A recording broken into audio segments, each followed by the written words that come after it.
शुभचिंतक से मिलकर शिखर फ्लाइट से वापस आ रहा होता है।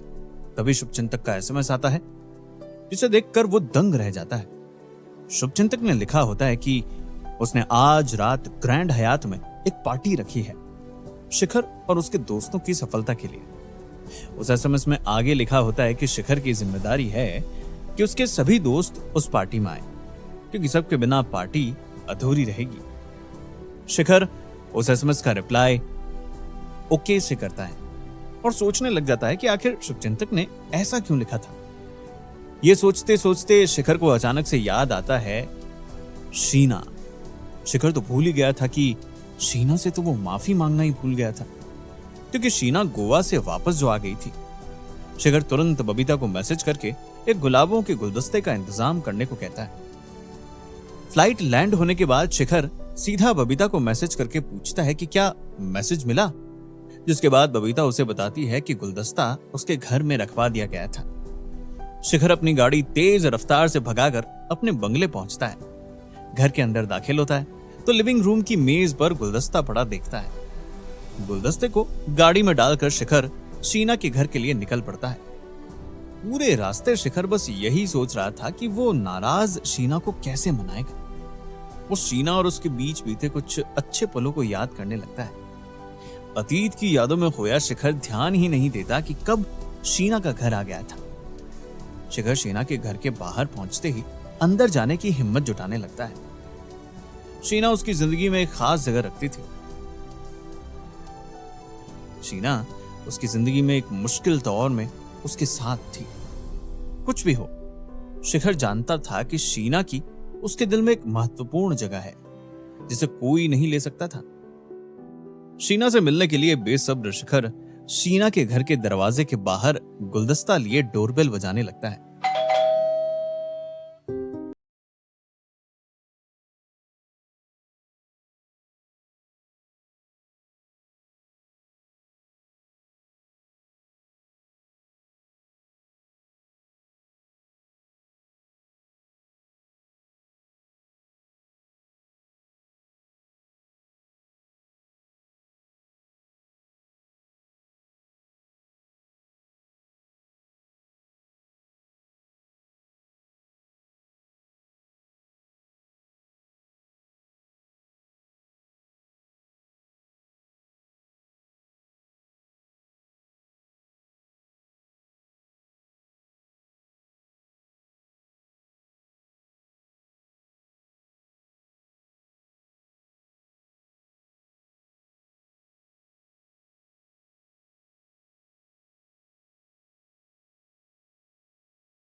शिखर की ये बात सुनकर भी शीना कुछ न बोली, पर शिखर भी आज हार मानने वाला नहीं था।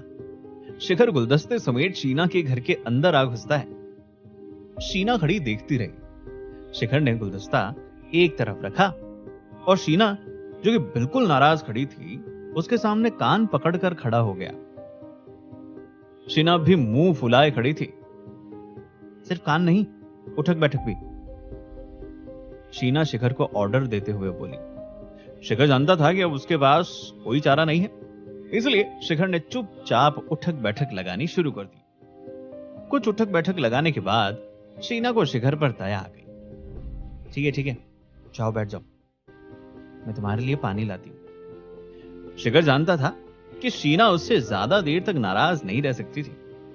पानी लाकर शीना शिखर के ठीक सामने आकर बैठ गई थी। शिखर शीना की आंखों में बिना पलक झपकाए देखे जा रहा था। शीना कभी उसकी तरफ देखती तो कभी नजरें फेर लेती। शीना, मैं जानता हूं मैंने तुम्हें दुख पहुंचाया है। मैं ये भी जानता हूं कि मैंने जो भी किया वो गलत था, और मैं यहां कोई सफाई भी देने नहीं आया हूं।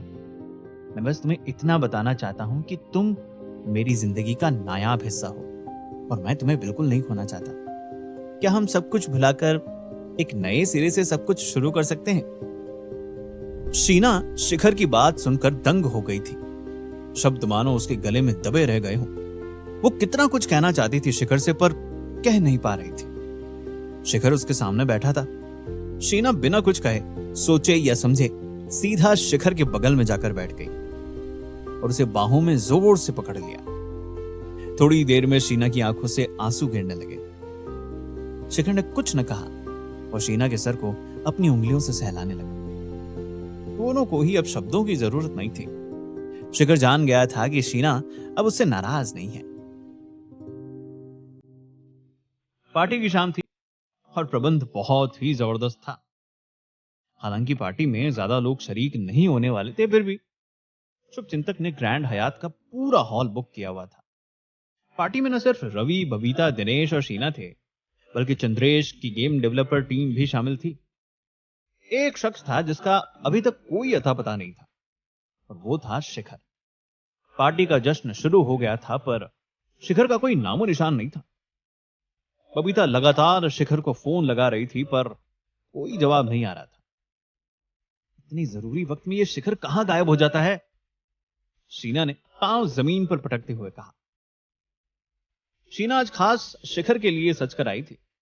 उसकी ब्लैक वन पीस ड्रेस और ब्लैक हील्स में आज शीना पार्टी की शो स्टॉपर लग रही थी। पार्टी में मौजूद हर कोई बस यही सोच रहा था कि आखिर शिखर कहां है। अफसोस, शिखर की खबर किसी को न थी। कुछ ही देर में बर्फ की ट्रॉली में रखी हुई शैंपेन की एक बड़ी सी बोतल पार्टी के बीचों बीच आ जाती है। शिखर का अभी तक कोई अता पता नहीं था। थोड़ी देर में पार्टी हॉल का दरवाजा खुलता है और गहरे नीले रंग का 3 पीस सूट पहने हुए शिखर हॉल के अंदर दाखिल होता है। रवि और शीना भागते हुए शिखर के पास आते हैं। कहां रह गए थे? और तुम्हारा फोन कहां है? जानते भी हो सब सिर्फ तुम्हारा इंतजार कर रहे हैं। तुम इतने गैर जिम्मेदार कैसे हो सकते हो? शीना फिर शिखर पर बरस पड़ी थी। शिखर बस मुस्कुराता हुआ माफी मांग रहा था। शिखर ने बताया कि रास्ते में उसे कोई काम याद आ गया, इसलिए थोड़ा लेट हो गया। हालांकि शिखर 2 घंटे लेट था, पर उसके आने के बाद यूं लग रहा था मानो पार्टी बस अभी शुरू हुई थी। पार्टी में आए सभी लोगों की नजर शिखर पर थी। गहरे नीले सूट में शिखर बहुत डैशिंग लग रहा था। वक्त की नजाकत को समझते हुए शिखर सीधा पार्टी के बीचों बीच गया और शैंपेन की बड़ी सी बोतल को उठा लिया। ये शाम उन लोगों के नाम है जिन्होंने गोवा में जीत को मुमकिन बनाया। यह कहकर शिखर ने शैंपेन खोली। शैंपेन खुलते ही शिखर ने उसकी धार को पास खड़े रवि, बबीता, दिनेश और शीना की तरफ कर दिया और जोर जोर से हंसने लगा। चारों शैंपेन से लगभग नहा चुके थे। तभी शिखर ने बोतल को सीधा मुंह से लगाया और एक बड़ा सा घूंट भरा। घूंट भरने के बाद शिखर सबको पार्टी का पूरी तरह से लुत्फ उठाने को कहता है और कहने के बाद वो पार्टी में मदमस्त होकर शरीक हो जाता है। शिखर और उसके सभी दोस्त वीआईपी लॉन्ज में जाकर बैठ जाते हैं। शिखर वेटर को बुलाकर ड्रिंक लाने को कहता है। शीना, बबीता, रवि और दिनेश शिखर को इस कदर खुश देखकर बहुत अच्छा महसूस करते हैं। न जाने कितने दिनों के बाद वो लोग शिखर को ऐसे पार्टी करते हुए और खुलकर हंसता हुआ देख रहे थे। सबके बीच ड्रिंक्स और खाने के साथ साथ खूब हंसी मजाक हुआ। दिनेश हमेशा की तरह सबकी टांग खींचने में लगा हुआ था। बबीता सबको चुपचाप देख रही थी और बीच बीच में हंस रही थी। शीना फिर किसी बात को लेकर शिखर से झगड़ रही थी और शिखर उसे बातों ही बातों में चढ़ा रहा था। तभी शिखर अब तक 7-8 ड्रिंक्स पी चुका था। अपनी सीट से लड़खड़ाता हुआ खड़ा हुआ। शायद तुम लोग सोच रहे होंगे कि मैं इतना लेट क्यों आया। मैं इसलिए लेट आया क्योंकि मैं आना ही नहीं चाहता था। शिखर की यह बात सुनकर सब चौंक गए। आखिर शिखर ऐसा क्यों कह रहा था? क्या शिखर सच में उसके लिए दी गई इस पार्टी में ही नहीं आना चाहता था? यह बिल्कुल सच है। मैं बिल्कुल इस पार्टी में नहीं आना चाहता था क्योंकि शायद मैं खुद को माफ नहीं कर पाया हूं उन सब चीजों के लिए जो भी मैंने गोवा में किया। शिखर, रवि ने कहा, पर इससे पहले वो अपनी बात खत्म कर पाता शिखर ने उसे बीच में टोक दिया। पर फिर मेरे दिमाग में आया कि कुछ दिन पहले क्या हुआ उसे सोच सोच कर मैं आज के ये खूबसूरत पल कैसे जाने दे सकता था। शायद शुभचिंतक भी हमें इस पार्टी के जरिए यही बताना चाहते थे कि हम सबको अपने आज को सेलिब्रेट करना और जीना चाहिए। शिखर की जुबान चाहे लड़खड़ा रही थी, पर उस टेबल पर बैठा हर कोई जानता था कि शिखर की बात कितनी सटीक थी। और ये कहते ही शिखर ने एक और ड्रिंक का ऑर्डर दिया। शिखर कुछ ज्यादा पी चुका था। इतनी भारी मात्रा में अल्कोहल लेने की आदत न होने के कारण शिखर को असर ज्यादा हो रहा था, पर आज शिखर को कोई रोकना नहीं चाहता था। हालांकि बात यह भी झूठ नहीं थी कि बाकी लोगों ने भी कुछ कम नहीं पी थी। शीना तो म्यूजिक की ताल पर अपनी कुर्सी पर बैठी ही नाच रही थी, जिसके बाद शिखर ने सबको डांस फ्लोर पर चलने के लिए जोर दिया। सब लोग बहुत खुश थे, पार्टी का पूरा मजा लेते हुए झूम झूम कर नाच रहे थे। शिखर के जहन में ख्यालों का बवंडर फिर आ गया। हालांकि इस बार कोई ख्याल परेशानी या चिंता वाला नहीं था। शिखर सोचने लगा कि कैसे वक्त उसे कहां से कहां ले आया है। शिखर की यह सिर्फ अच्छी किस्मत ही थी जो उसे सगे रिश्तेदारों से भी बढ़कर परिवार जैसे दोस्त मिले हैं, जिनको साथ लेकर वो पूरी दुनिया से टक्कर ले सकता था। शिखर के लिए ये सब लोग परिवार से कम नहीं थे। रवि, जो तब से उसके साथ है जब उसके पास कुछ भी नहीं था। बबीता, जो एक सेक्रेटरी के रूप में उसकी जिंदगी में आई थी, पर एक बहुत अच्छी दोस्त बन गई। वो शीना के साथ बिताए पलों को याद करने लगा, जब शीना महज एक डीजे थी और वो शिखर की जिंदगी का एक महत्वपूर्ण हिस्सा थी। ऐसे ही दिनेश, जिस पर शिखर आंख बंद करके भरोसा करता था। शिखर को याद आता है कि वो दिन जब वो अमरीश की मार्शल आर्ट्स की फौज देखकर डर गया था, पर उस वक्त शिखर भूल गया था कि उसके पास भी अपने दोस्तों की आर्मी थी, जो उसके लिए दुनिया की किसी भी मुसीबत से लड़ सकते थे। इन सब ख्यालों के बीच शिखर की नजर हल्की हल्की धुंधलाने लगती है। उसके कदम भी डगमगा रहे थे।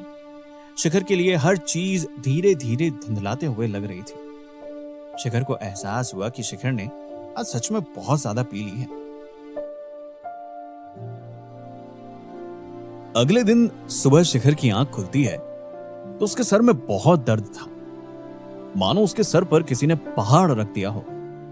दर्द इतना तेज था कि शिखर अपनी आंखें तक ठीक से नहीं खोल पा रहा था। शिखर मन ही मन सोचने लगा कि आज के बाद वो कभी इतनी ज्यादा नहीं पिएगा। शिखर ने जैसे तैसे खुद को संभालने की कोशिश की, पर नाकाम रहा। शिखर को एहसास हुआ कि न सिर्फ उसके सर में बल्कि पूरे बदन में दर्द था। शिखर का हल्का सा भी हिलना पहाड़ को हिलाने जैसा था। शिखर याद करने की कोशिश करता है कि कल रात की पार्टी में क्या हुआ था, पर डांस फ्लोर और अपने कुछ ख्यालों को लेकर शिखर को कुछ याद नहीं आ रहा था। शिखर को बस इतना याद था कि वो सबके साथ डांस कर रहा था। उसके बाद का शिखर को कुछ याद नहीं था कि आखिर उसके बाद पार्टी में हुआ क्या था और वो बिस्तर तक कैसे पहुंचा। थोड़ा और गौर फरमाने के बाद शिखर अचानक से उठ खड़ा हुआ और बिस्तर और कमरे को देखते हुए इधर उधर नजरें घुमाने लगा। कमरे को देख शिखर के चेहरे का रंग उड़ गया। कमरे को पहचान कर शिखर तुरंत ठिकाने पर आ जाता है। शिखर इस कमरे को अच्छे से जानता था। ये कमरा उसका नहीं था, पर वो समझ नहीं पा रहा था कि आखिर वो किसके कमरे में पहुंचा। आखिर ऐसा क्या हुआ था पार्टी में जिसे शिखर अपने कमरे में ना होकर दूसरे के कमरे में था। जानने के लिए सुनते रहिए मिलन